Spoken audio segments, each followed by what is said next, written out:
আসসালামু আলাইকুম engineer next বিডিতে সবাইকে স্বাগতম।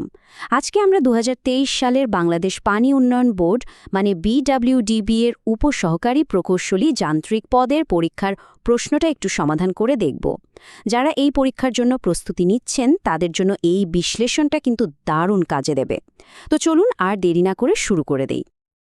আর হ্যাঁ, শুরু করার আগেই একটা ধন্যবাদ জানানোর দরকার। যারা এই প্রশ্ন আর সমাধানগুলো জোগাড় করতে সাহায্য করেছেন তাদের প্রতি অনেক অনেক কৃতজ্ঞতা। বিশেষ করে শামীম খান ভাই আর মেকালজি গ্রুপের সবাইকে অসংখ্য ধন্যবাদ এই রিসোর্সগুলো আমাদের সাথে শেয়ার করার জন্য। সত্যিই বলতে এরকম উদ্যোগই কিন্তু আমাদের সবার শেখার পথটাকে অনেক সহজ করে দেয়। এই যে দেখুন, স্ক্রিনে তাদের নামগুলো দেখা যাচ্ছে। আসলে ইঞ্জিনিয়ারিং কমিউনিটির এই যে মিউচুয়াল হেল্প করার মনোভাব, এটাই আমাদের আসল শক্তি। চলুন তাদের এই অবদানের সঠিক ব্যবহার করে আমরা প্রথম সমস্যাটা দেখে ফেলি। পরীক্ষার প্রথম ভাগেই ছিল থার্মোডাইনামিক্সের প্রশ্ন। চলুন তো দেখি এখানকার সবচেয়ে জরুরি প্রশ্নগুলো কিভাবে সমাধান করা যায়, আর এর পেছনের মূল আইডিয়াগুলোই বা কী।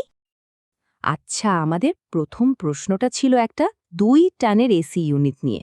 প্রশ্নটা হলো, যদি ইউনিটটা 2.5 কিলোওয়াট বিদ্যুৎ খরচ করে তাহলে এর কোএফিশিয়েন্ট অফ পারফরম্যান্স বা সিওপি কত হবে। চাকরির পরীক্ষাতে কিন্তু এই টাইপের প্রশ্ন প্রায়ই আসে, তাই এর কনসেপ্টটা একদম পরিষ্কার থাকা চাই।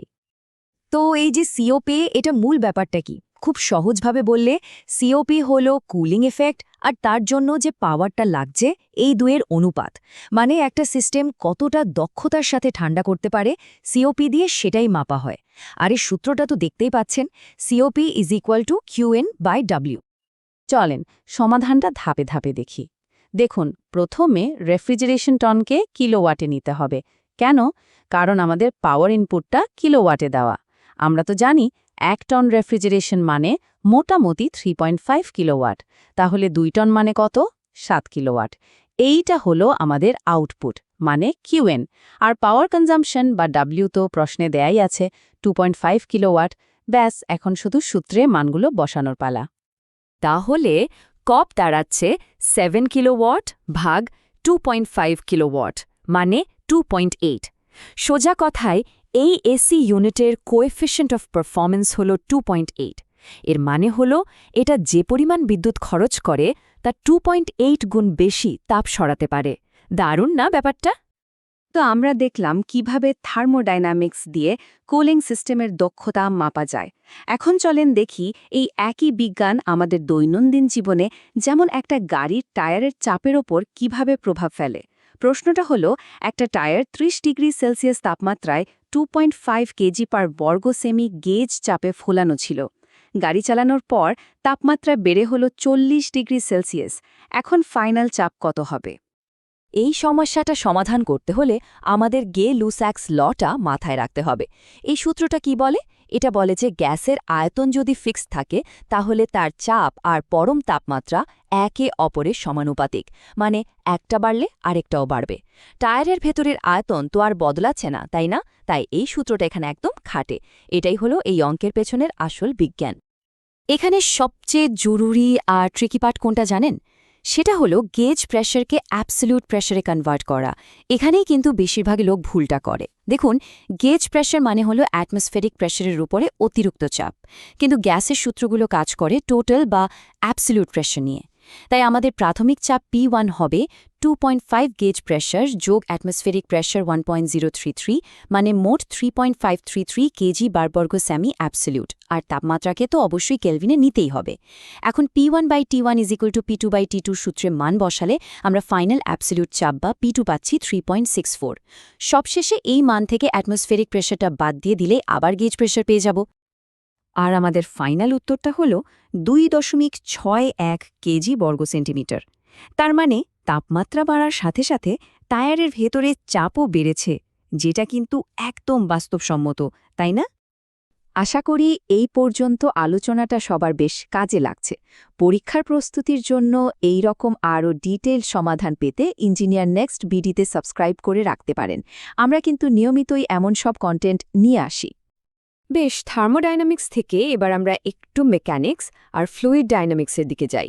চলুন দেখি এই বিষয়গুলো থেকে কী ধরনের প্রশ্ন এসেছিল? ৩ নম্বর প্রশ্নটা এসছে সলিড মেকানিক্স থেকে। বলা হয়েছে একটা ৫০ মিলিমিটার ব্যাসের শ্যাফটের ওপর যদি ১ কিলোনিউটন মিটার টর্ক দেওয়া হয় তাহলে ম্যাক্সিমাম শিয়ার স্ট্রেস কত হবে। ডিজাইন আর মেটেরিয়াল সিলেকশনের জন্য এই ক্যালকুলেশনটা কিন্তু খুবই দরকারি। এখানে মূল ব্যাপারটা হলো টর্শন বা মোচুরের কারণে শ্যাফটের সারফেসে যে সর্বোচ্চ শিয়ার স্ট্রেস তৈরি হয় সেটা বের করা। একটা জিনিস মাথায় রাখতে হবে, শ্যাফটের ঠিক কেন্দ্রে শিয়ার স্ট্রেস থাকে 0 আর একদম বাইরের সারফেসে থাকে ম্যাক্সিমাম। আর এর জন্য স্ট্যান্ডার্ড ফর্মুলাটা হলো tau max equals to 16t divided by pi D cube. এখানে টি হলো টর্ক আর ডি হলো শ্যাফটের ব্যাস। এখানেও কিন্তু প্রথম কাজটা একই, সব ইউনিটকে এসআই সিস্টেমে নিয়ে আসা। টর্ক টি হল 1000 নিউটন মিটার আর ব্যাস ডি হল 0.05 মিটার। এই মানগুলোর সূত্র বসিয়ে দিলেই আমরা প্যাসকেলে উত্তর পেয়ে যাই। এরপর এটাকে মেগাপ্যাসকেলে কনভার্ট করা হয়েছে।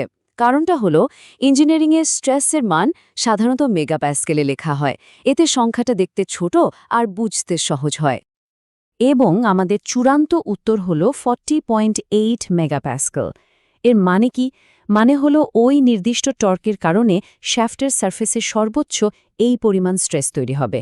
আর এই মানটা অবশ্যই শ্যাফটের মেটেরিয়ালের শিয়ার স্ট্রেংথের চেয়ে কম হতে হবে, না হলে কিন্তু শ্যাফট ফেল করবে। আজকের আলোচনার শেষ আর সবচেয়ে ডিটেলড প্রশ্নটা হলো একটা সেন্ট্রিফিউগাল পাম্প নিয়ে। প্রশ্নটা একটু মন দিয়ে দেখি। পাম্পটা 2.0 কিউসেক ফ্লো রেটে 30 মিটার স্ট্যাটিক হেডে পানি পাঠাচ্ছে। পাইপের ব্যাস 150 মিমি আর পাম্পের ওভারঅল এফিসিয়েন্সি 60%। এখন বের করতে হবে পাম্পের মোট কতটুকু ইলেকট্রিক ইনপুট পাওয়ার লাগবে। ইনপুট পাওয়ার বের করার সূত্রটা হল P equals to rho into Q into G into H divided by eta. এখানে রো হল পানির ঘনত্ব, কিউ হল ফ্লো রেট, জি হল গ্র্যাভিটি, ইটা হল পাম্পের এফিসিয়েন্সি আর এইচ হল টোটাল হেড। এখন আমাদের আসল কাজ হল এই টোটাল হেড মানে এইচ এর মানটা বের করা। এই সমস্যাটার সমাধান করতে আমাদের কয়েকটা ধাপ পার হতে হবে। প্রথমে আমাদের টোটাল হেড মানে এইচ বের করতে হবে। একটু ভাবুন তো, টোটাল হেড মানে কি? মানে হলো পাম্পটাকে মোট কতগুলো বাধা পার করতে হচ্ছে। এর মধ্যে আছে স্ট্যাটিক হেড মানে পানিকে কতটা উঁচুতে তুলতে হবে। তারপর আছে ফ্রিকশন হেড যেটা পাইপের ঘর্ষণের জন্য শক্তি লস হয়। আর শেষে আছে ভেলোসিটি হেড যেটা পানিকে একটা নির্দিষ্ট গতি দিতে লাগে। এই 3টা বাধা যোগ করে আমরা টোটাল হেড পেলাম 35.52 মিটার। ব্যাস, এখন এই মানটা মূল পাওয়ারের সূত্রে ব্যবহার করলেই আমরা ফাইনাল উত্তরটা পেয়ে যাব। সব ক্যালকুলেশন শেষে পাম্পটার জন্য প্রয়োজনীয় ইনপুট পাওয়ার হল ৩২,৮৯৫ ওয়াট, মানে প্রায় 32.9 কিলোওয়াট। এই ধরনের সমস্যায় কিন্তু প্রতিটা ধাপে খুব মনোযোগ দিতে হয়, কারণ একটা ছোট ভুল পুরো হিসাবটাকেই গড়বড় করে দিতে পারে। তাহলে আজকের এই পুরো আলোচনা থেকে আমরা কি শিখলাম? ১. ক্যালকুলেশন শুরুর আগে সব ইউনিটকে একটা স্ট্যান্ডার্ড সিস্টেমে যেমন এসআই ইউনিটে নিয়ে আসাটা মাস্ট। ২. থার্মোডাইনামিক্সে গেজ আর অ্যাবসলিউট প্রেশারের পার্থক্যটা বোঝা খুবই জরুরি। আর সিওপি, শিয়ার স্ট্রেস বা পাম্প পাওয়ারের মতো বেসিক ফর্মুলাগুলো শুধু মুখস্থ করলেই হবে না, এর পেছনের কনসেপ্টটাও পরিষ্কার রাখতে হবে। আর সবচেয়ে বড় শিক্ষা হলো যে কোনো বড় সমস্যাকে ছোট ছোট ধাপে ভাগ করে ফেললে সমাধান করা অনেক সহজ হয়ে যায়। একজন ডিপ্লোমা ইঞ্জিনিয়ারের পথ চলাটা কঠিন, এটা ঠিক, কিন্তু এর পুরোটাই সম্ভাবনায় ভরা। তাই শিখতে থাকতে হবে, প্র্যাকটিস করে যেতে হবে, সাফল্য একদিন আসবেই। মনে রাখবেন, সমাধান করা প্রত্যেকটা সমস্যাই কিন্তু সাফল্যের দিকে একটা নতুন ধাপ। আমাদের সাথে থাকার জন্য সবাইকে অনেক ধন্যবাদ। এই বিশ্লেষণটি যদি ভালো লেগে থাকে তাহলে লাইক, শেয়ার আর ইঞ্জিনিয়ার নেক্সট বিডিতে সাবস্ক্রাইব করতে একদম ভুলবেন না। সবার সমর্থনই আমাদের এগিয়ে যাওয়ার অনুপ্রেরণা। আসসালামু আলাইকুম।